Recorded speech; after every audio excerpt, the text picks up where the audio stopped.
Where do I begin? I like to start by choosing papers I love, colorful ones, floral patterns, sometimes even pieces of old newspaper. There are no rules here. I just pick what feels good to my eye.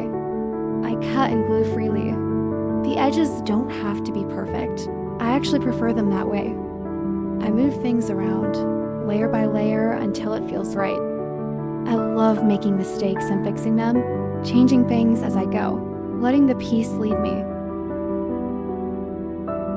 Then I draw simple flower shapes and leaves on white paper. After that, I cut them out by hand. Then I glue them onto the painting itself. Nothing fancy, just playful and perfect shapes. It's like building a tiny world with my hands. Now I bring in watercolor, usually purples, blues, and greens that work beautifully with the background. I let the water move on its own. Sometimes it surprises me, and that's part of the magic.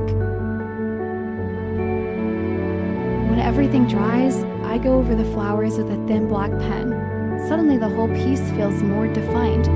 I add a small touch of gold at the end, just a little highlight that makes everything sparkle.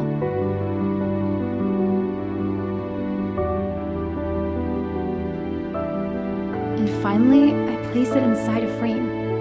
Thank you for getting a little messy with me.